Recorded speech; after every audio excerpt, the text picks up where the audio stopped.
சாந்தி. 13/1/2024 காலை முரளி பாப் தாதா மதுபன். இனிமையான குழந்தைகளே, மனிதர்கள் சரீரத்தின் முன்னேற்றத்திற்கான கண்டுபிடிப்புகளை படைக்கின்றார்கள். ஆத்மாவின் முன்னேற்றம் அல்லது உயர்வுக்கான சாதனத்தை பாபா தான் சொல்கின்றார். இது பாபாவின் பொறுப்பு ஆகும். கேள்வி: குழந்தைகளுக்கு எப்பொழுதும் முன்னேற்றம் ஏற்பட்டு கொண்டே இருக்க பாபா என்ன என்ன ஸ்ரீமத் கொடுக்கின்றார்? பதில்: குழந்தைகளே, தங்களுடைய முன்னேற்றத்திற்காக பாபா இன்னைக்கு 4 ஸ்ரீமத்து கொடுக்கிறாரு. ஆன்மீக முன்னேற்றம் அடையணும் அப்படின்னா 4 விஷயத்துல கவனம் செலுத்த வேண்டும். அதுல முதல் விஷயம், எப்பொழுதும் நினைவு யாத்திரையில் இருங்கள். நினைவின் மூலமாகத்தான் ஆத்மாவின் துரு நீங்கும். இரண்டாவது, ஒரு பொழுதும் கடந்து போனவற்றை நினைவு செய்யாதீர்கள் மற்றும் எதிர்காலத்திற்கான ஆசை எதுவும் வைக்காதீர்கள். மூன்றாவது, சரீர நிர்வாகத்திற்காக கர்மம் செய்யுங்கள், ஆனால் கிடைக்கின்ற நேரத்தை வீணாக்காதீர்கள். பாபாவின் நினைவில் நேரத்தை பயனுள்ளதாக ஆக்குங்கள். 4வது பாயிண்ட், குறைந்ததிலும் குறைந்தது 8 மணி நேரம் ஈஸ்வரிய சேவை செய்தீர்கள் என்றால் உங்களுடைய முன்னேற்றம் ஏற்பட்டு கொண்டே இருக்கும். ஓம் சாந்தி. ஆன்மீக தந்தை வந்து ஆன்மீக குழந்தைகள் அல்லது ஆத்மாக்களுக்கு புரிய வைக்கின்றார். ஆத்மாவின் பொறுப்பு பரமாத்மாவிடம் இருக்கின்றது என்று மனிதர்கள் கூறுகின்றார்கள். அவர்தான் அனைத்து ஆத்மாக்களின் முன்னேற்றம் மற்றும் மன அமைதிக்கான வழியை சொல்ல முடியும். ஆத்மா இரு புருவங்களுக்கு இடையில் அனைத்திலும் தனிப்பட்டதாக இருக்கின்றது. நெற்றியில இரு புருவங்களுக்கு மத்தியில இருக்கு. இந்த உடல் 5 தத்துவங்களால் ஆக்கப்பட்டிருக்கு. ஆனால் ஆத்மா 5 தத்துவங்கள்ல இருந்து அப்பாற்பட்ட ஆத்மா தனித்து இருக்கின்றது. வியாதி என்பது குறிப்பாக சரீரத்திற்கு தான் வருகின்றது. இங்கே இரு புருவங்களுக்கு மத்தியில வியாதி வருவது கிடையாது. தலையில தலைவலி வரலாம். ஆனா ஆத்மாவின் சிம்மாசனம் இருக்குல்ல, நெற்றியில இரு புருவங்களுக்கு மத்தியில அங்க எந்த கஷ்டமும் ஏற்படாது. ஏனென்றால் அந்த சிம்மாசனத்தில் ஆத்மா வீற்றிருக்கின்றது. ஆத்மாவின் உயர்வு அல்லது அமைதியை கொடுக்கக்கூடிய டாக்டர் வைத்தீஸ்வரன் ஒரே ஒரு பரமபிதா சிவ பரமாத்மா ஆவார். ஆத்மாவிற்கு முன்னேற்றம் ஏற்பட்டால் ஏற்பட்டால்தான் ஆரோக்கியமும் செல்வமும் கிடைக்கும். சரீரத்திற்கு எவ்வளவுதான் செய்தாலும் அதன் மூலம் முன்னேற்றம் எதுவும் ஆத்மாவிற்கு நடக்காது.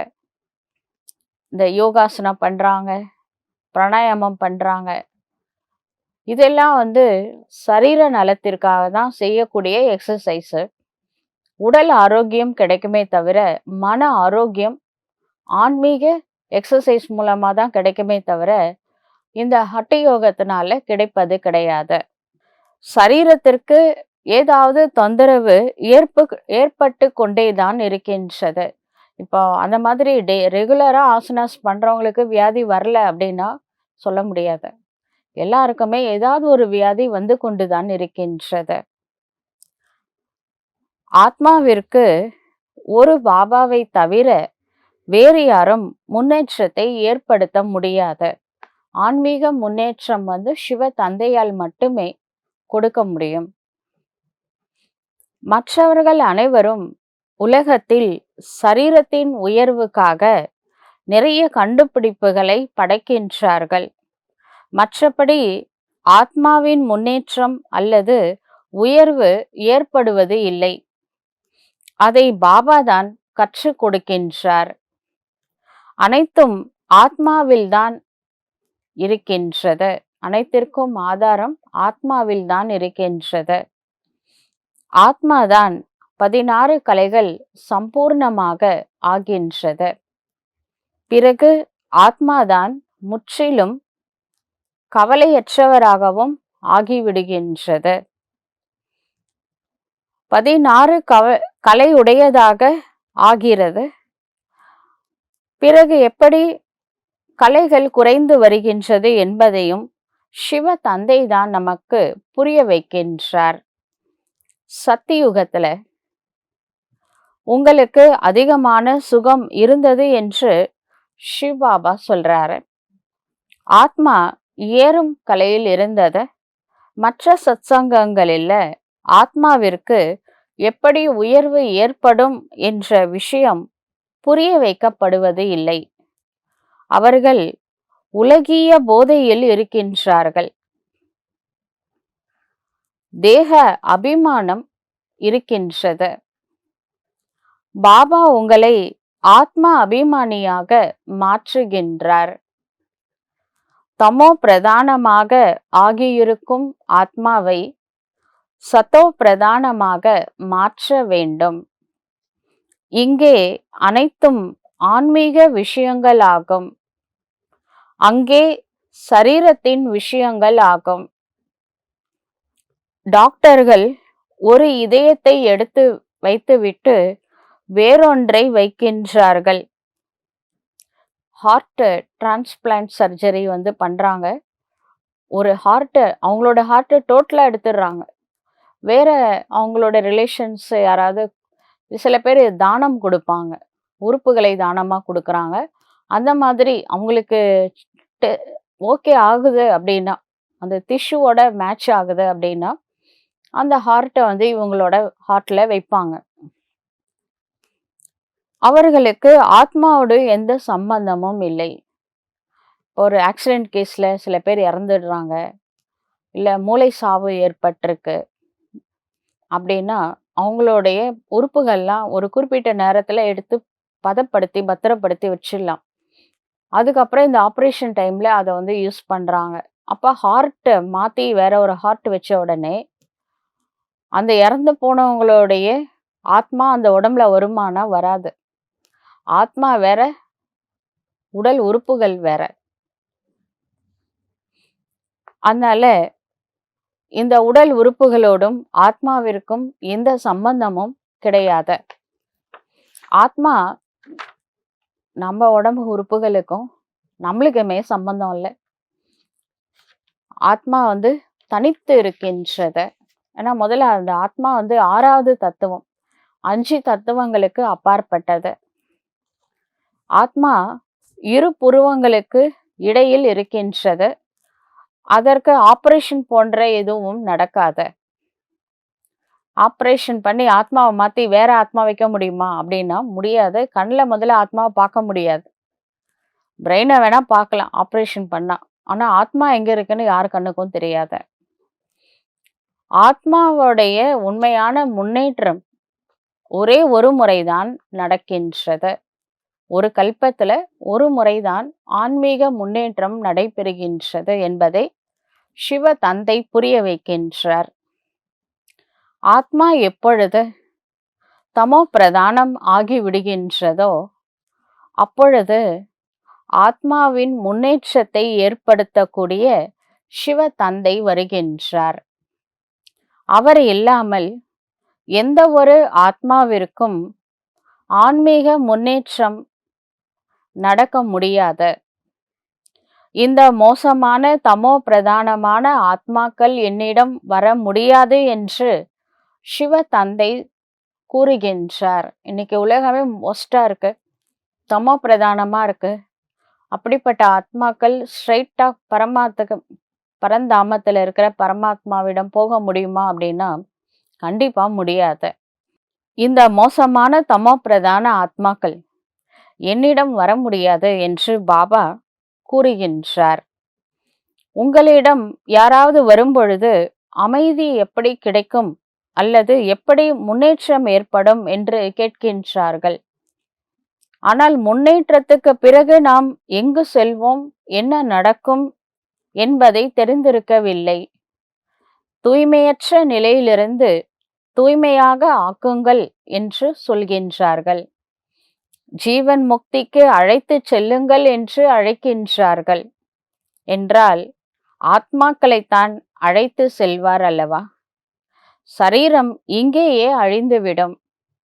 ஆனால் இந்த விஷயம் யாருடைய புத்தியிலும் இருப்பது கிடையாது. இது ஈஸ்வரிய வழியாகும். மற்றவை அனைத்தும் மனிதர்கள் காட்டும் வழியாகும். ஈஸ்வரிய வழிப்படி ஒரேடியாக வானளவிற்கு உயர்ந்து விடுகின்றீர்கள். சாந்தி தாமம், சுகதாமத்திற்கு பிறகு நாடகத்தின்படி கீழே இறங்கத்தான் வேண்டும். ஆத்மாவின் முன்னேற்றத்திற்கு பாபாவை தவிர வேறு எந்த டாக்டரும் இல்லை. டாக்டர் உங்களை அவருக்கு சமமாக மாற்றுகின்றார். சிலர் நிறைய பேரை நன்கு முன்னேற்றுகின்றார்கள். சிலர் மத்தியமாகவும் சிலர் 3ஆம் தரத்திலும் மற்றவர்களுக்கு முன்னேற்றத்தை ஏற்படுத்துகின்றார்கள். ஆத்மாக்களின் முன்னேற்றத்திற்கு பாபா தான் பொறுப்பாவார். உலகத்தில் இது யாருக்கும் தெரிவது கிடையாது. இந்த சாதுக்கள் போன்றவர்களையும் கடை தேற்றுவதற்காக இறைவன் தான் வந்துள்ளார். சாமியாருங்களுக்கும் ஒரு ஆன்மீக முன்னேற்றம் கடவுள் மூலமா தான் கிடைக்க போகின்றது என்று பாபா சொல்றாரு. முதலில் ஆத்மா வரும் பொழுது தூய்மையாகத்தான் வந்தது. இப்பொழுது பாபா அனைவரையும் முன்னேற்றுவதற்காக வந்துள்ளார். வரிசை கிரமமான முயற்சியின்படி உங்களுடைய முன்னேற்றம் எப்படி ஏற்படும் என்பதை பாருங்கள். அங்கே உங்களுடைய சரீரம் கூட மிகவும் முதல் தரமானதாக இருக்கும். பாபா அழிவற்ற டாக்டர் ஆவார். அவர்தான் வந்து உங்களுடைய முன்னேற்றத்தை ஏற்படுத்துகின்றார். அப்பொழுது நீங்கள் உயர்ந்திலும் உயர்ந்த தங்களுடைய இனிமையான வீட்டிற்கு சென்று விடுவீர்கள். அவர்கள் நிலவிற்கு செல்கின்றார்கள்.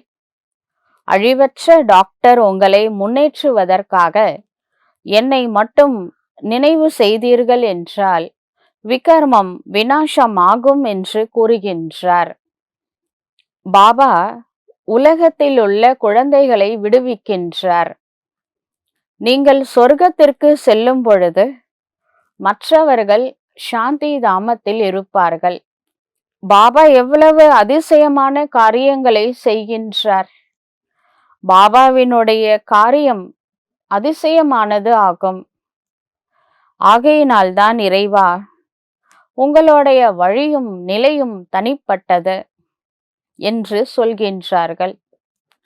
ஆத்மாவில்தான் வழி இருக்கின்றது. ஆத்மா தனியாகிவிட்டால் வழி கிடைக்க முடியாது. ஈஸ்வரிய வழிப்படி ஏறும் கலையும் மனித வழிப்படி நடப்பதால் இறங்கும் கலையும் நாடகத்தில் பதிவாகி இருக்கின்றது. சொர்க்கம் உருவாகிவிட்டது என்று அவர்கள் புரிந்து கொள்கின்றார்கள். இன்னும் போக போக இது சொர்க்கமா அல்லது நரகமா என்று தெரிய வரும். மொழியின் மீது எவ்வளவு பிரச்சனைகள் செய்கின்றார்கள். மதத்தினால பிரச்சனை, ஜாதியினால பிரச்சனை, மொழியினால கூட பிரச்சனை இருக்கு. துக்கம் உடையவர்களாக இருக்கின்றார்கள் அல்லவா? சொர்க்கத்துல துக்கம் ஏற்படுவதே கிடையாது. அங்க ஜாதி, மத, இனம், மொழிலாம் பிரச்சனை வராது. ஏன்னா எல்லாருமே ஒண்ணுதான். அத்வைத தர்மம் இருந்தது. ஒரே ரிலிஜியன், ஒரே காஸ்ட், ஒரே லாங்குவேஜ், ஒரே ராஜ்யம், எல்லாமே ஒன்றாக இருந்தது. அங்க இந்த பூகம்பம், இயற்கை சீற்றம் இதெல்லாம் கூட எதுவுமே வராது. இப்பொழுது பழைய உலகம் விநாசம் ஆக வேண்டும், பிறகு ஸ்வர்க்கமாக ஆகிவிடும் என்று பாபா சொல்றாரு. அரை கல்பத்திற்கு அதுவும் மறைந்துவிடும். துவாரகா கடலுக்கடியில் சென்று விட்டது என்று சொல்கின்றார்கள். தங்கத்தால் ஆன பொருட்கள் கீழே புதைந்து விட்டன. அப்படி என்றால் பூகம்பத்தின் மூலமாகத்தான் அந்த பொருட்கள்லாம் கீழே போயிருக்கோம். கடலை தோண்டியா எடுக்க முடியும்? பூமியை தோண்டி அதிலிருந்து பொருட்களை எடுக்கின்றார்கள். நாம் அனைவருக்கும் உபகாரம் செய்கின்றேன் என்று சிவ தந்தை சொல்கின்றார். பதிலாக நாம என்ன ரிட்டர்ன் பண்றோம்? கடவுள் நம்ம எல்லாருக்கும் நல்லது செய்யறாரு, ஆத்மாவை பரிசுத்தமா மாத்துறாரு. கருப்பு வைரமா இருந்த ஆத்மாவை கரையற்ற வைரமா மாத்துறாரு. நரகமா இருந்த இந்த உலகத்தை ஸ்வர்க்கமா மாத்துறாரு. பொல்யூஷன், மாசுபட்டிருந்த 5 தத்துவங்களை மாசற்ற பூமியாக மாத்துறாரு. எல்லாத்தையும் சரி பண்றாருல. முக்கியமா நம்மளே மாத்துறாரு. மனிதனை தேவதையா மாத்துறாரு. இதுக்கெல்லாம் நம்ம என்ன ரிட்டர்ன் கொடுத்தோம் தெரியுமா? என்ன கொடுத்திருக்கணும், என்ன கொடுத்தோம்? நான் அனைவருக்கும் உபகாரம் செய்கின்றேன், நல்லதே செய்கின்றேன். அதற்கு பதிலாக எனக்கு அனைவரும் அபகாரம் செய்கின்றார்கள், நிந்தனை செய்கின்றார்கள். ஈஸ்வர் சர்வ வியாபின்னு சொல்லிட்டீங்கல்ல, அது நல்லது செஞ்சவருக்கு கடைசியில கிடைச்சது கெட்ட பேர் தான். நான் அபகாரம் செய்பவர்களுக்கும் உபகாரம் செய்கின்றேன். நம்ம இறைவனை புகழ்றோம்னு சொல்லிட்டு இன்சல்ட் பண்ணி வச்சிருக்கோம். இருந்தாலும் பாபா நம்மளை தான் செலக்ட் பண்றாரு. யார் அதிகமா கடவுளை நிந்தனை செஞ்சாங்களோ அவங்கள செலக்ட் பண்ணி அவங்களுக்கு ஞானத்தை கொடுத்து அபகாரம் செய்பவர்களுக்கு உபகாரம் செய்கின்றார். அதனால ஈஸ்வரனுக்கு ஒரு பெயர் இருக்கு, பரோபகாரி. பரோபகாரினா தீமை செய்யறவங்களுக்கு, நிந்தனை செய்பவர்களுக்கு கூட நல்லது செய்யறது. நான் அபகாரம் செய்பவர்களுக்கும் உபகாரம் செய்கின்றேன் எனும் பொழுது கண்டிப்பாக எனக்கு மகிமை ஏற்பட வேண்டும். பக்தியில பாருங்க எவ்வளவு மரியாதை இருக்கின்றது. குழந்தைகளாகிய நீங்கள் கூட பாபாவிற்கு எவ்வளவு மகிமை செய்கின்றீர்கள். நம்ம 7 days கோர்ஸ் புக்ல ஸ்ரீபாபாட்டிருந்து ரேஸ் வரும்ல, அதுல 32 குணங்கள் காட்டப்பட்டுள்ளன. இப்பொழுது நீங்களும் கூட பாபாவை போல குணவானாக ஆகிக் கொண்டே இருக்கின்றீர்கள் எனும் பொழுது எவ்வளவு முயற்சி செய்ய வேண்டும். நேரத்தை வீணடிக்க கூடாது. ஒவ்வொரு வினாடியும் இறை நினைவுல இருக்கலாம். இப்ப வேஸ்ட் பண்ணிட்டோம்னா சரீரம் விட்டதுக்கு அப்புறமா புருஷார்த்தம் பண்ண முடியும்? அதனால என்ன செய்யணுமோ இப்பொழுதே செய்ய வேண்டும். நேரத்தை வீணடிக்க கூடாது. மிகவும் உயர்ந்த தந்தை கற்பிக்கின்றார் என்றால் கண்டிப்பாக தினமும் படிக்க வேண்டும்.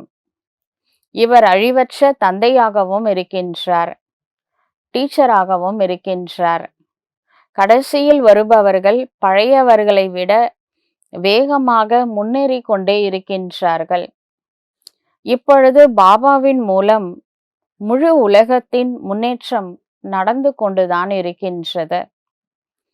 ஸ்ரீ கிருஷ்ணரையும் குணவானாக மாற்றக்கூடியவர் சிவ தந்தையே ஆவார். அனைவருக்கும் கொடுக்கக்கூடியவர், மற்றவர்கள் அனைவரும் வாங்கக்கூடியவர்கள் ஆவார்கள். வரிசை கிரமமான முயற்சியின்படி வம்சம் உருவாகி கொண்டே இருக்கின்றது. எல்லையற்ற தந்தை எவ்வளவு இனிமையானவர் மற்றும் எவ்வளவு அன்பானவராக இருக்கின்றார். உயர்ந்ததிலும் உயர்ந்த தந்தையின் மூலம் அனைவருக்கும் ஆன்மீக முன்னேற்றம் ஏற்பட்டு கொண்டே இருக்கின்றது. மற்றவர்கள் அனைவருடையதும் ஏணியில் இறங்கவே வேண்டும். பாபாவினுடைய காரியம் அதிசயமானதாகும். சாப்பிடுங்கள், அனைத்தும் செய்யுங்கள், பாபாவின் குணங்களை மட்டும் பாடுங்கள். பாபாவின் நினைவில் இருப்பதனால் உணவு சாப்பிட முடியாது என்பது கிடையாது. இரவில் நிறைய நேரம் இருக்கின்றது. 8 மணி நேரம் இருக்கின்றது. குறைந்ததிலும் குறைந்தது 8 மணி நேரம் இந்த ஈஸ்வரிய அரசாங்கத்திடம் சேவை செய்யுங்கள். யாரெல்லாம் வருகின்றார்களோ அவர்களுக்கு ஆத்மாவின் முன்னேற்றத்திற்கான வழியை சொல்லுங்கள். ஜீவன் முக்தி என்றால் உலகத்திற்கு எஜமானன் மற்றும் முக்தி என்றால் பிரம்மாண்டத்திற்கு எஜமானன் என்பதாகும். இதை புரிய வைப்பது எளிதாக இருக்கின்றது அல்லவா? ஆனால் அதிர்ஷ்டத்தில் இல்லை என்றால் என்ன முயற்சி செய்ய முடியும்?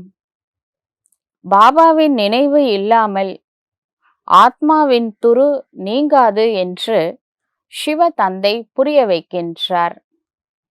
என்னதான் முழு நாளும் ஞானத்தை சொன்னாலும் ஆத்மாவின் முன்னேற்றத்திற்கான வழி இறை நினைவை தவிர வேறு எதுவுமே இல்லை. பாபா தினம் தினம் மிகவும் அன்போடு ஞானத்தை புரிய வைக்கின்றார். ஆனால் தங்களுடைய முன்னேற்றம் ஏற்படுகிறதா இல்லையா என்பதை ஒவ்வொருவரும் அவர்களே புரிந்து கொள்ள முடியும். இதை நீங்கள் மட்டும் கேட்கவில்லை, அனைத்து சென்டர்களை சேர்ந்த குழந்தைகளும் கேட்கின்றார்கள். இந்த டேப் ரெக்கார்டர் வைக்கப்பட்டுள்ளது. இது கூட சேவைக்காக தன்னிடத்தில் சப்தங்களை நிறைத்து கொண்டு செல்கின்றது. இது மிகவும் நல்ல சேவை செய்கின்றது. நாம் சிவ தந்தையின் முரளியை கேட்கின்றோம் என்று குழந்தைகள் புரிந்து கொள்கின்றார்கள். உங்களின் மூலம் கேட்பது மறைமுகமாக ஆகிவிடுகின்றது. பிறகு நேரடியாக கேட்பதற்கு எங்க வரும்? மதுபன்ல வருஷத்துக்கு ஒரு நாளாவது டைரக்டா பாபா வீட்டுல போய் அந்த முரளி கேட்கணும். மதுபன்ல பாபா வர இடத்துல. அதுக்காக நாம மதுபன் போறோம். பிறகு பாபா சிவ் பாபா பிரம்மா பாபாவுடைய கமல வாயின் மூலம் சொல்கின்றார், அல்லது வாயின் மூலம் ஞான அமிர்தத்தை கொடுக்கின்றார். இந்த சமயத்தில் உலகமே தமோ பிரதானமாக ஆகிவிட்டது எனும் பொழுது அதன் மீது ஞான மழை பொழிய வேண்டும். அந்த தண்ணீர் மழை உலகத்துல நிறைய பொழிகின்றது. அந்த நீரின் மூலம் யாரும் தூய்மையாக ஆக முடியாது. இவை அனைத்தும் ஞானத்தின் விஷயமாகும். கங்கையில குளிக்கிறதுனாலயோ திரிவேணி சங்கமத்துல குளிக்கிறதுனாலயோ ஆத்மா தூய்மை அடையாது. இது ஞான கங்கா, சிவ கங்கை. சிவனே ஞானத்தை கொடுக்கிறார. ஆகாஷ் கங்கான்னு கூட சொல்லலாம். இது ஞான கங்கையில ஆத்மா குளிக்கும் பொழுதுதான் ஆத்மால இருக்கிற பாவங்கள் நீக்கப்படுகின்றன.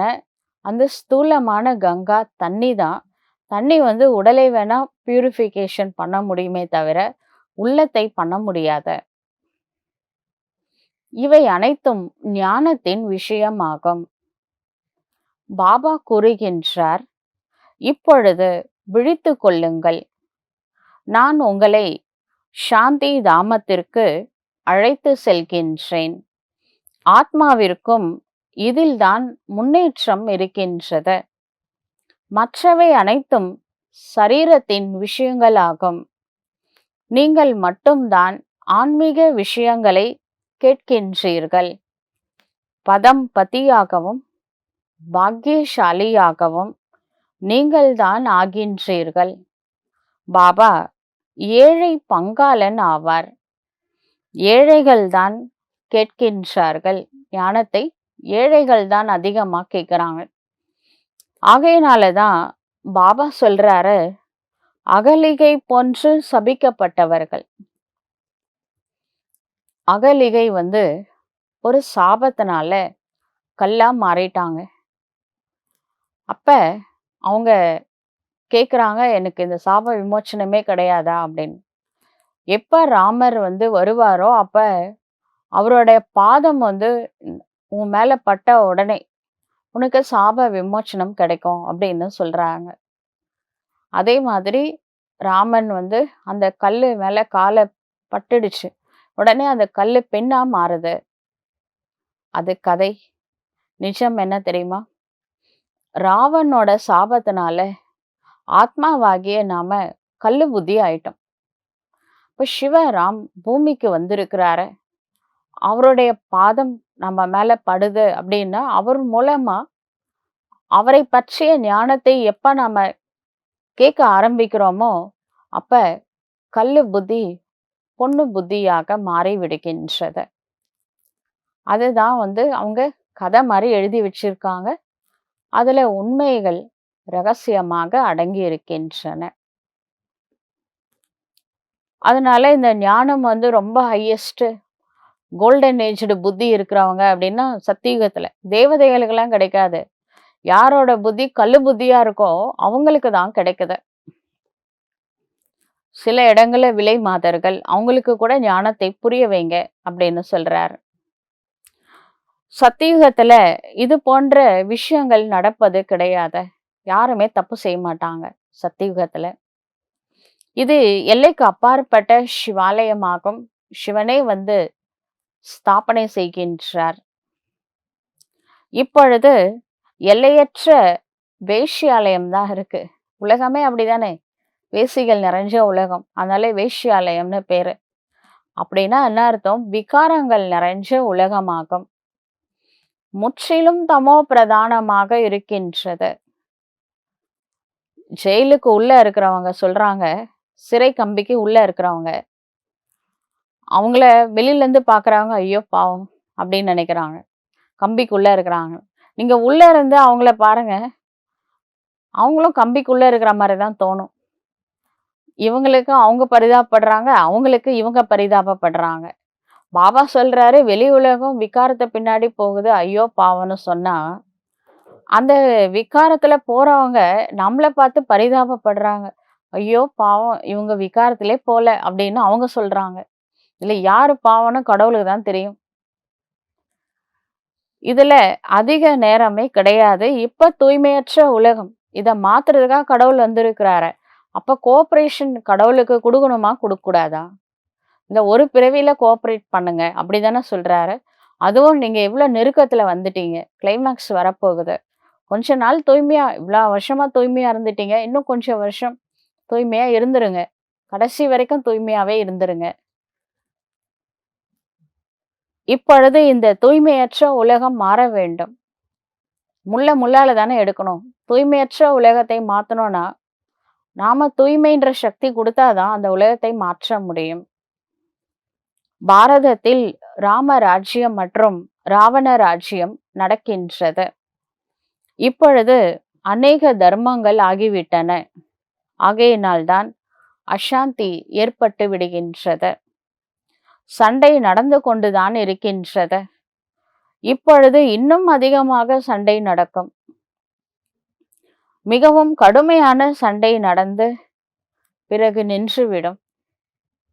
ஏனென்றால் ராஜ்யமும் ஸ்தாபனை ஆகிக் கொண்டே இருக்கின்றது. கர்மாதீத நிலையும் ஏற்பட வேண்டும். இப்பொழுது யாரும் அப்படி சொல்ல முடியாது. அந்த நிலை வந்துவிட்டால் பிறகு படிப்பு முடிந்துவிடும். பிறகு தங்களுடைய முயற்சியின்படி அனைவரும் மாறிவிடுவார்கள். இந்த வைக்கோல் போருக்கு நெருப்பு பிடிக்கப் போகின்றது. உடனே விநாசம் நடந்துவிடும். ஃபாஸ்ட் விநாசம் நடக்கிறது ஃபாஸ்ட். ஸ்தாபனை தான் ரொம்ப ஸ்லோவா இருக்கு. அதனை கொலை விளையாட்டு, இரத்த கலரி விளையாட்டு என்று சொல்லப்படுகின்றது. அப்புறம் அனைவரும் இறந்து விடுவார்கள். இரத்த ஆறு ஓடும். எந்த நாட்டுல இரத்த ஆறு ஓடிச்சோ அதே நாட்டுல பாலாறு, தேனாறு, நெய்யாறுலாம் ஓடுன்னு எழுதி வைக்கப்பட்டிருக்கு சாஸ்திரத்துல. அப்படின்னா என்ன அர்த்தம்? விநாசத்துக்கு பின்பாக சொர்க்கம் வரப்போகுதுன்னு அர்த்தம். இந்த ரத்த ஆறு ஓடுது அப்படின்னா ஐயோ ஐயோன்ற மரண ஓலம் ஓடி போய் நடுத்தெருல வெட்டி போடுறாங்களே, அதுக்கு பேர் தான் ரத்த ஆறு. அதுக்கப்புறம் ஜெய் ஜெய்கார், பாபா பிரத்யக்ஷம் ஆவார். பாபாவோட சேர்ந்து நீங்க எல்லாருமே பிரத்யக்ஷம் ஆவீங்க. மற்ற நான்பிகிஸ் அனைவரும் அஞ்ஞான உறக்கத்தில் உறங்கி உறங்கியே அப்புறம் ஞானம் கேட்காமலே செத்து போறவங்களும் இருக்காங்க. மிகவும் யுக்தியோடு ஸ்தாபனை நடக்கின்றது. தடையும் ஏற்படும், கொடுமைகளும் நடக்கும். இதெல்லாம் கூட டிராமால ஏற்கனவே நிச்சயிக்கப்பட்டுள்ளது. தற்பொழுது தாய்மார்களின் மூலம், பெண்கள் மூலமாக சொர்க்கத்தினுடைய திறப்பு விழா கடவுள் பண்ண போறாரு. அதிகமாக ஆண்களும் இருக்கின்றார்கள். ஆனால் பெண்கள் தான் பிறவி அளிக்கின்றார்கள் என்றால் அவர்களுக்கு ஆண்களின் மூலம் அதிக வளர்ச்சி கிடைக்கின்றது. சொர்க்கத்திற்கு வரக்கூடிய அனைவரும் வரிசை கிரமமாக இருப்பார்கள். சிலர் 2 பிறவிகள் ஆணாகவும் ஆகலாம்.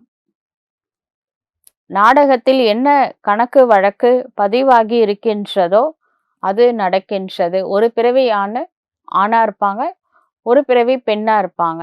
திரும்பவும் ஒரு பிறவி ஆண், ஒரு பிறவி பெண்ணு.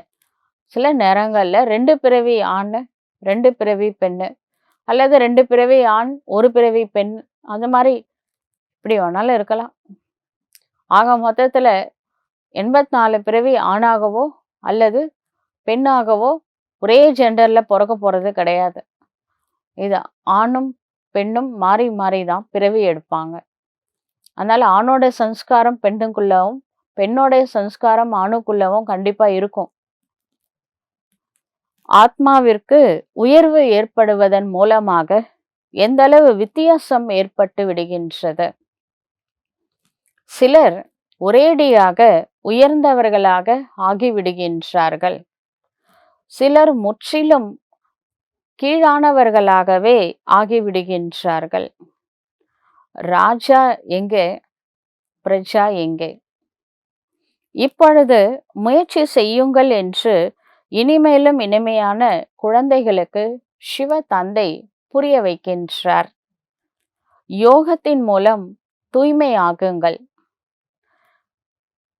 அப்பொழுதுதான் தாரணையாகும். ஞானத்தை தாரணை செய்யணும் அப்படின்னா பவித்திரமான புத்தி வேணும்.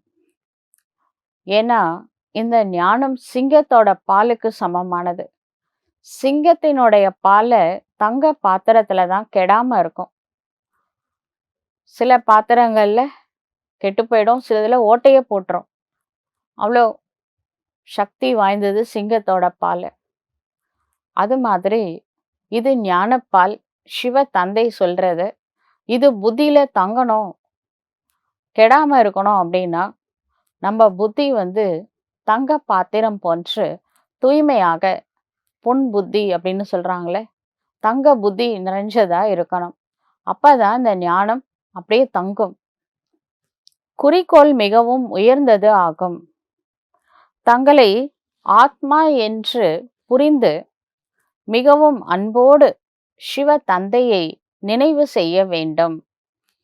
ஆத்மாவிற்கு பரமாத்மாவோடு அன்பு இருக்கின்றது அல்லவா? இது ஆன்மீக அன்பாகும். இதன் மூலம் ஆத்மாவிற்கு முன்னேற்றம் ஏற்படுகின்றது. சரீர அன்பின் மூலமாக கீழே விழுந்து விடுகின்றார்கள். அதிர்ஷ்டத்தில் இல்லை எனும் பொழுது வெளியேறி விடுகின்றார்கள். சில பேர் ஞானத்தை டிஸ்கண்டினியூ பண்ணிடுறாங்க. எங்க போக போறீங்க? ராமலிங்க அடிகளார்னு ஒருத்தர் இருந்தாரு. அவரு சொன்னாரு, கடை விரித்தேன் கொள்வார் இல்லை கட்டிக்கொள்கிறேன் அப்படின்னு. அவரும் இந்த ஆத்மா பரமாத்மா ஜோதி சுரூபமானவர் அது மாதிரிலாம் நிறைய நல்ல விஷயம்லாம் சொன்னாரு. ஆனா மனுஷங்க கேட்கறதுக்கு ரெடி இல்லை. இப்ப சிவாவா சொல்றாரு, இந்த கடையை விட்டு எங்க போனாலும் அடிபட்டு கடைசியில இந்த கடைக்கு தான் வரணும். ஏன்னா ஏகஹி ஹட்டி ஹேன்னு சொல்றாரு. ஒரே ஒரு கடை தான் இது, எங்கேயும் போக முடியாது. ராமலிங்க அடிகளார் வைண்ட் அப் பண்ண மாதிரி நம்ம வைண்ட் அப் பண்றதுக்காக வரல, வந்தே ஆகணும். உலகமே வந்தே தீரும். இன்னைக்கு இல்லைனால நாளைக்கு வருவாங்க. யஜ்யத்தை மிகவும் பாதுகாக்க வேண்டும். தாய்மார்கள் இருக்காங்களே, மாதாஸ், ஒவ்வொரு பைசாவின் மூலம் யஜ்யத்தில் சேவை நடந்து கொண்டு இருக்கின்றது. இங்கே ஏழைகள் தான் செல்வந்தர்களாக ஆகின்றார்கள். ஏழைங்களுக்கு தான் கொடுக்கணுன்ற மனசு இருக்கு. இங்க பாபாட்ட கொடுத்தாங்கன்னா சத்தியுகத்துல மிகப்பெரிய செல்வந்தர்களா மாறுவாங்க. அனைத்தும் படிப்பின் மீதுதான் ஆதாரப்பட்டு உள்ளது. நான் பைசா கொடுத்துட்டேன், கிளாஸ்க்கு வரல, நான் சத்தியுகத்துல வந்துருவானா? வர முடியாது. நல்லா படிக்கணும், யோகா பண்ணணும், இதெல்லாம் வேற சப்ஜெக்ட். சேவலாம் படிப்பு தான் ஃபர்ஸ்ட். அனைத்தும் படிப்பின் மீதுதான் ஆதாரப்பட்டு உள்ளது. இப்பொழுது நீங்கள் சதா காலத்திற்கும் சுமங்கலியாக ஆகின்றீர்கள். இந்த உணர்வு அனைவருக்கும் வருகின்றது. மாலையின் மணியாக ஆகக்கூடியவர்களுக்கு எவ்வளோ நல்ல உணர்வு வேண்டும். சிவ பாபாவை நினைவு செய்து கொண்டே சேவை செய்து கொண்டே இருந்தீர்கள் என்றால் அதிகமான ஆன்மீக முயற்சி முன்னேற்றம் ஏற்படும். பாபா நினைச்சுக்கிட்டே சேவா பண்ணணும். அப்ப எந்த ஒரு வேலை செஞ்சாலும் கை வேலை செய்யும், புத்தி மனசுலாம் ஃப்ரீயா தானே இருக்கு. அதுல பாபாவுடைய நினைவு, இறை நினைவுல இருந்து கர்மா செஞ்சு அதுக்கு பேர் கர்ம யோகி. அதனுடைய ஆதாரத்துல கூட பதவி கிடைக்கும். சிவ பாபாவின் சேவையில் சரீரத்தை கூட பலியிட வேண்டும். ஒரு அசுரனை அழிப்பதற்காக அதுக்கு ஆயுதம் வஜ்ராயுதம் தான் வேணும் அப்படின்னு சொல்றாங்க. இப்போ தேவேந்திரன் அதெல்லாம் தேடி கண்டுபிடிச்சு அந்த வஜ்ராயுதம் இருக்கக்கூடிய இடத்த பார்த்துட்டாரு. அது எங்கன்னா இந்த முதுகெலும்பு இருக்குல்ல, ஒரு பெரிய சன்னியாசி, அவரு நல்ல தவம் பண்ணி பண்ணி, அது கதையில அப்படி சொல்றாங்க, 1000 வருஷம் தவம் பண்ணி அந்த முதுகு தண்டுவடம் வஜ்ராயுதம் போல நல்ல வைரமா ஆயிருக்கு. வைரம் பாஞ்ச எலும்பு. அதை அதுல ஆயுதம் செஞ்சு தாக்குனா அந்த அசுரன் அழிஞ்சிடுவான் அப்படின்னு சொல்றாங்க. அப்ப அந்த முனிவர்கிட்ட போய் கேக்குறாங்க, இந்த மாதிரி உங்களோட எலும்பை கொடுங்கன்னு. அவரு இந்த யாக குண்டத்துல விழுந்து தன்னோட உயிரை மாற்றிக்கிறாரு. அதுக்கப்புறம் அந்த முதுகெலும்புல இருந்து செய்றாங்க, வஜ்ராயுதம்னு பேரு. அதை வச்சுதான் அந்த தேவேந்திரன் அந்த அசுரனை வதம் பண்ணாங்க. அந்த முனிவர் பேரு ததீச்சின்னு ஒரு முனிவர். ததீச்சி முனிவர் ஒரு சின்ன குரங்கு, பாம்பு எல்லாத்துல இருந்து பிளஸை மட்டும் பார்க்கக்கூடியவர். அப்படிப்பட்டவர் மூலமா என்ன நடக்குது அப்படின்னா, இந்த மாதிரி நடக்குது. அந்த முதுகெலும்பு கொடுத்துட்டாரு. அந்த முதுகெலும்பை வஜ்ராயுதமா யூஸ் பண்ணி வெற்றி அடைஞ்சாங்க. இது கதை. உண்மை என்னன்னா, இந்த யஜ்ய சேவையில எத்தனையோ பேர் தன்னோட எலும்பை கொடுத்துருக்காங்க. எலும்பு உருக சேவா பண்றாங்க, மனசால செய்யறாங்க, கர்மனா சேவா அப்படிலாம் செய்யறாங்க. ஹார்ட் ஒர்க்கு பாபாவுக்காக. இவங்கெல்லாம் ததீச்சி முனிவர்கள் மாதிரி. முழு நாளும் சரீரத்தினால சேவை பண்ணாலும் மனசுல பாபா நினைவு இருந்தா ஒரு ஆன்மீக போதை கண்டிப்பா இருக்கும். இது இந்த ஆன்மீக பாதை அப்படின்றது சித்தி வீட்டுக்கு கிளம்புனோமா, போய் சேர்ந்தோமா அப்படி கிடையாது.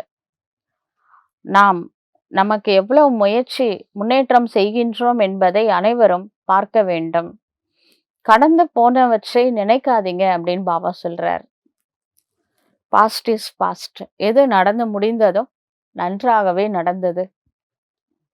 ஃபுல் ஸ்டாப் வைக்கல, நிகழ்காலத்துல வாழ முடியாது. எதிர்காலத்தை பற்றிய ஆசை எதுவும் வைக்காதீர்கள்.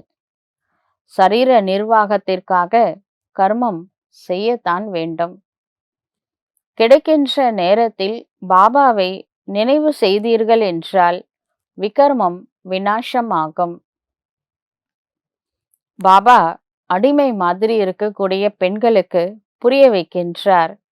நீங்கள் தங்களுடைய கணவருக்கு மிகவும் பணிவு மற்றும் அன்போடு புரிய வைக்க வேண்டும்.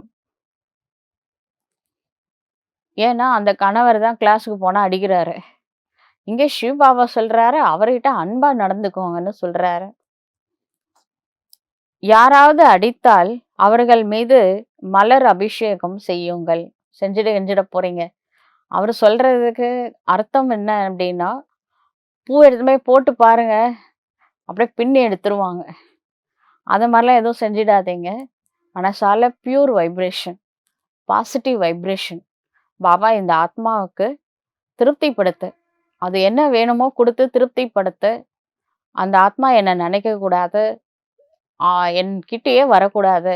அந்த மாதிரி நீங்க பாசிட்டிவா பாபா வச்சு நீங்க பாசிட்டிவ் வைப்ரேஷன் கொடுத்துட்டே இருந்தீங்கன்னா பாபா அந்த ஆத்மாவை பார்த்துப்பாரு. சரிங்களா? அதனால நாம அவங்கள போய் திருப்தி படுத்துறோம் அப்படின்லாம் ஃபீல்டில் இறங்கிடாதீங்க. அது வேற மாதிரி மாறிடும். அதனால யாராவது இந்த மாதிரி துன்புறுத்தினா கூட மனசால பாசிட்டிவ் வைப்ரேஷன் கொடுத்தா கண்டிப்பா அவங்க இன்று மாறவில்லை என்றாலும் நாளை அவசியம் மாறுவாங்க. தங்களை பாதுகாத்து கொள்ள மிகுந்த யுக்தி வேண்டும். இதுல கூட பாத்தீங்கன்னா நீங்க அவங்க கிட்ட அன்பா நடந்துகிட்டு அப்படியே போயிட்டீங்க அப்படின்னா அவங்க உங்களுக்கு துன்புறுத்துறது கொஞ்சம் குறையும். நீங்க பேசாம இருக்க இருக்க அவங்களுக்கு இன்னும் எப்படிலாம் கஷ்டம் கொடுக்கலான்னு பிளான் போட்டு துன்புறுத்துவாங்க. அதனால பியூர் வைப்ரேஷன் கொடுத்துக்கிட்டே இருங்க.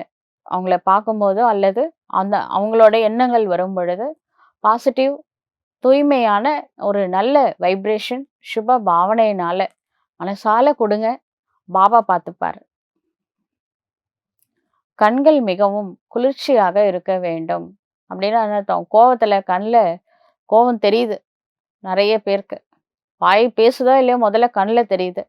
அதனால கொஞ்சம் கண்ணை கூலா வச்சுக்குவாங்க. ஒரு பொழுதும் ஆடக்கூடாது. இதை பற்றி அங்கதனுடைய கதை கூட இருக்கு. என்ன நடந்தாலும் ஸ்ட்ராங்கா இருக்கணும் அங்கதன் மாதிரி. ஒரு பொழுதும் ஆடிவிடக்கூடாது. முற்றிலும் அசையாதவராக அங்கதன் இருந்தார். தூதுக்கு போனாரு. நீ யாருமே அவரை மதிக்கவே மாட்டேங்கிறாங்க. அங்கதன் சொல்றாரு, பார்ப்பா உங்க எல்லாருக்காக தான் நான் தூதுக்கு வந்திருக்கிறேன் அப்படின்லாம் சொல்லி பாக்குறாரு. ராமர் அமிச்சிருக்காருன்னு சொல்றாரு. அப்ப கூட யாருமே சட்டை பண்ணல. ஏன்னா அங்கதன் யாருன்னா வாலியோட மகன். வாலி குரங்குனா அங்கதன் குட்டி குரங்கு. குட்டி குரங்கு தூது ராமர் அமிச்சிருக்காரு. அதை யாராவது நம்புவாங்களா? யாருமே மதிக்கல. அப்ப சொல்றாரு, என்னோட காலை வைக்கிறேன், இதை அசைச்சிட்டீங்கன்னா நான் சொல்றத நீங்க சொல்றதை நான் கேட்கிறேன். அசைக்க முடியலன்னா நான் சொல்றதை நீங்க கேளுங்க. ஏன்னா கேட்கறதுக்கு அவங்க யாரும் ரெடி இல்லை. அவங்க என்ன பண்றாங்க, அவங்கவுங்க மஸ்துல இருக்காங்க. அது ஒரு வேலைக்காரன் காவலாலே அசைச்சிடுவாரு அப்படின்னு சொல்றாரு. அதுக்கப்புறம் காவலாளி ட்ரை பண்றாரு, போர் வீரர்கள் ட்ரை பண்றாங்க, இந்திரஜித்தே ட்ரை பண்ணிட்டான், முடியல. கடைசியில ராவணன் இறங்கி வராரு. இது என்ன பெரிய விஷயம் அப்படின்னு ஆட்டுறாரு, அசைக்க முடியல. ஏன்னா அந்த அங்கதன் ராமரை மனசால நினைச்சதுனால ராவணனாலேயே அசைக்க முடியல. அதே மாதிரி நாம அங்கதன் மாதிரி ஒரு குட்டி குரங்கு மாதிரின்னு வச்சுக்குவாங்க. வானர படையில கூட பெரிய பெரிய மகாரத்திலாம் இருக்காங்க. நாம சாதாரண ஆளுங்களா கூட இருக்கலாம். ஆனா இறைவன் மீது நம்பிக்கை அங்கதன் மாதிரி ஸ்ட்ராங்கா இருந்ததுன்னா, ராவணனே ஃபீல்டுல இறங்குனா கூட அசைச்சிட முடியாத, முற்றிலும் அசையாதவராக அவர் இருந்தாரு. அதனால நீங்கள் அனைவரும் மகாவீரர்கள் ஆவீர்கள். எதுவெல்லாம் கடந்ததோ அவற்றை நினைவு செய்யக்கூடாது. எப்பொழுதும் புன்முறுவலோடு இருக்க வேண்டும். நாடகம் என்பதன் மீது அசையாத நம்பிக்கை இருக்க வேண்டும். ஆத்மா பரமாத்மா மேல இருக்கிற நம்பிக்கையை விட பெருசு டிராமா மேல வைக்கிறது தான்.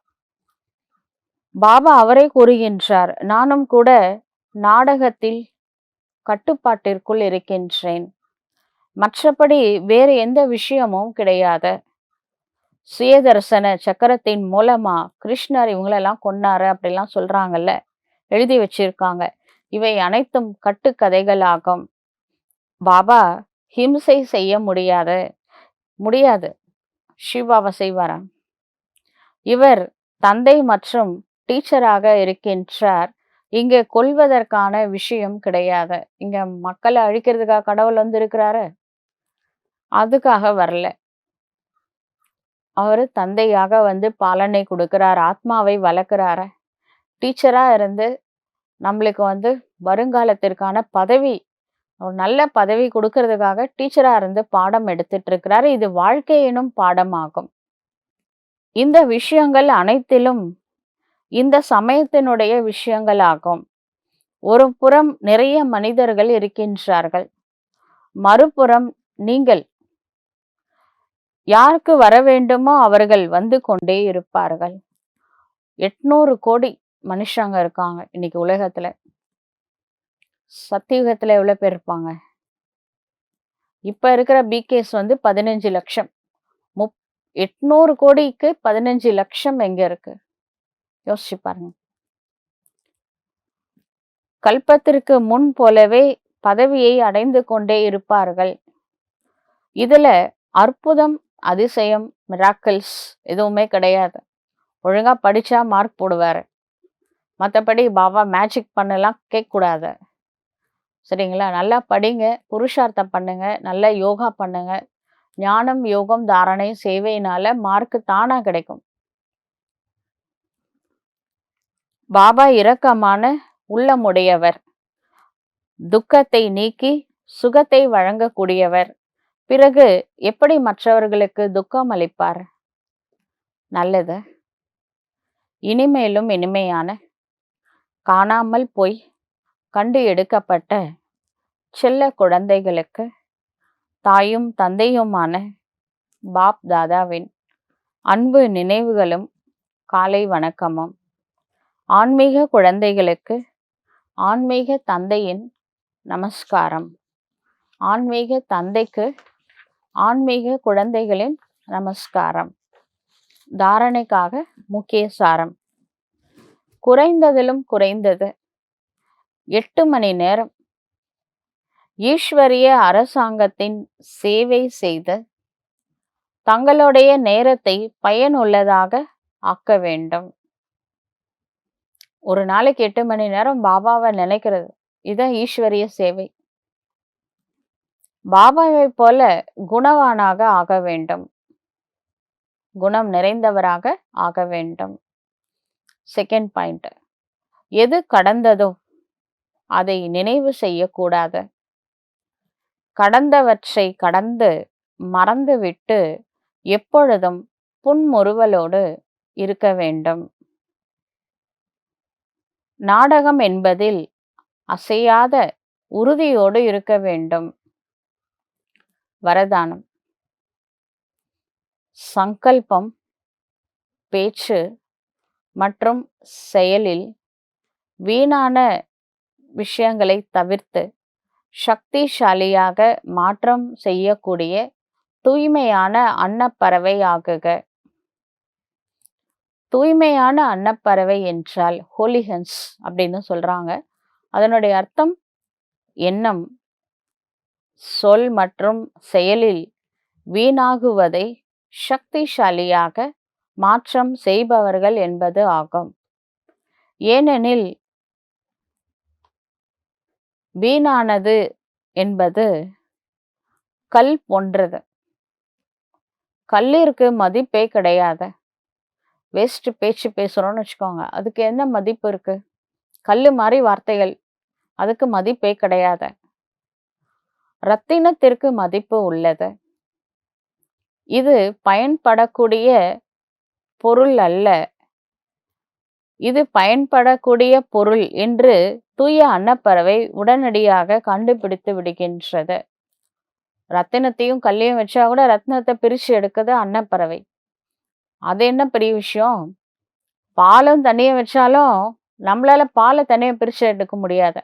நம்மளுக்கு தெரியும் எது ரத்தினம், எது கல்லுன்னு கண்டுபிடிக்க தெரியும். ஆனா இதுல பால் எது, தண்ணி எதுன்னு கண்டுபிடிக்கிறது ரொம்ப கஷ்டம். கம்பைண்டா இருக்கு. அதையே அன்னப்பறவை பிரிச்சு எடுக்குதுன்னா, பகுத்தறியும் சக்தி நிறைய இருக்குன்னு அர்த்தம். உடனடியாக கண்டுபிடித்து விடுகின்றது. கர்மம் செய்யும் பொழுது நான் ஆட்சி புரியக்கூடிய மற்றும் கட்டுப்படுத்தக்கூடிய சக்தியுடைய ராஜயோகி ஞானம் நிறைஞ்ச ஆத்மா என்பதை எமர்ஜ் ஆகி இருந்தால் எதுவும் வீணாகாது. ஒன்று ரூலிங் பவர், ஒன்று கண்ட்ரோலிங் பவர். ரூல் எது மேலே பண்ணணும்? கர்ம இந்திரியங்களின் மீது ராஜ்யம் செய்யணும். கண்ட்ரோல் எது மேலே பண்ணணும்? மனசு, புத்தி, சன்ஸ்காரம். இதை நம்மளுடைய கட்டுப்பாட்டில் வச்சுக்கணும். கண்ட்ரோலிங் பவர் ஞான இந்திரியங்கள் மீது, ரூலிங் பவர் கர்ம இந்திரியங்களின் மீது காட்ட வேண்டும். அப்படி இருந்தால் எதுவும் வீணாகாது. இந்த நினைவு தூய அன்னப்பறவையாக ஆக்கிவிடுகின்றது. ஸ்லோகன்: யார் தன்னை இந்த தேகம் என்ற கட்டிடத்தில், உடல் ஒரு கட்டிடம் மாதிரி, அதுல விருந்தாளியாக இருக்கின்றேன் என்று புரிந்திருக்கின்றார்களோ, அதுவும் சாதாரண கட்டிடம் அல்ல, இந்த உடல் ஒரு கெஸ்ட் ஹவுஸ். இதுல தங்குறதுக்காக ஆத்மாவாகிய நான் கெஸ்டா இந்த உடம்புல வந்திருக்கேன். அவர்களே மோகமற்றவர்களாக இருக்க முடியும். இந்த ஓனர் எப்ப காலி பண்ண சொல்றாரோ அப்ப நான் காலி பண்ணிடணும். ஏன்னா இது ஓன் ஹவுஸ் இல்ல, கெஸ்ட் ஹவுஸ். டெம்பரவரியா நான் இந்த உடம்புல இருக்கேன். இருக்கும்போது நல்லது செய்யணும். அதுக்காக தான் இந்த உடல்ல இருக்கேன். ஞானம், யோகம், தாரணை, சேவை விட உலகத்துல மிக நல்லது எதுவுமே கிடையாது. கிளாஸ் கேட்கணும், 4 பேருக்கு சொல்லணும், யோகா பண்ணணும், பண்ண வைக்கணும், தாரணை செய்யணும், சேவை பண்ணணும். இது எல்லாமே இப்பதான் செய்ய முடியும். அதாவது நான் கண்ட்ரோலிங் பவர், ரூலிங் பவர் நிறைஞ்ச ஆத்மா அப்படின்றது எமர்ஜ் ஆகி இருந்தா பேஸ் தாட்ஸ் வராது. பேஸ் தாட்ஸ் எங்க வருது? மனசுல. நாம தான் மனசை கண்ட்ரோல் வச்சுட்டோமே, பேஸ் தாட்ஸ் வராது. அடுத்து வீணான பேச்சு, வீணான செயல் எதுல வருது? கர்ம இந்திரியங்கள் மூலமா. இப்பதான் கர்ம இந்திரியங்களையும் சேர்த்து கட்டுப்படுத்தி வச்சிருக்கோம். அதனால ஞானேந்திரிய ஜீத்து, கர்மேந்திரிய ஜீத்து. நம்மள மீறி நம்ம எதுவும் பேச மாட்டோம். அதனால எதுவுமே எண்ணங்களும் வேஸ்ட் ஆகாது, செயலும் வேஸ்ட் ஆகாது. முக்கியமா வார்த்தைகளை வேஸ்ட் பண்ணாம இருக்கலாம். இந்த நினைவுதான் தூய்மையான அன்னப்பறவையாக ஆக்கிவிடும். ஸ்லோகன்: யார் தன்னை இந்த தேகம் என்ற கட்டிடத்தில் விருந்தாளியாக இருக்கின்றேன் என்று புரிந்து கொள்கின்றார்களோ அவர்களே மோகமற்றவராக இருக்க முடியும். இந்த உடல் என்னுடையது இல்லை, கெஸ்ட் ஹவுஸ். அதில் நான் கெஸ்டாக தங்கியிருக்கேன். எப்போ ஆனாலும் ஓனர் காலி பண்ண சொல்லுவார். ஓனர் தான் காட். இதை நினைவு யாருக்கு இருக்கோ அவங்க மோகமற்றவராக இருக்க முடியும். அவ்வியக்த அமைதியின் மூலம் டபுள் லைட் ஃபரிஷ்தா ஸ்திதியை அனுபவம் செய்யுங்கள். எவ்வாறு? ஏதாவது ஒரு சிறப்பான தினம் என்றால் இயங்கிக் கொண்டே இருக்கும். போக்குவரத்தை கூட, இயங்கிக் கொண்டே இருக்கக்கூடிய போக்குவரத்தை கூட 3 நிமிடங்களுக்கு நிறுத்தி அமைதியின் பயிற்சியை செய்விக்கின்றார்கள். இந்த மகாத்மா காந்தி நினைவு நாள் ஒன்று வரும். அப்போ எல்லாரும் பின் ட்ராப் சைலன்ஸில் ஒரு 3 நிமிஷம் சைலன்ஸில் இருக்கணும்னா, ஸ்கூலு, காலேஜ் எல்லா ஸ்டூடெண்ட்ஸும் அந்த 3 நிமிஷம் அமைதியாக இருப்பாங்க.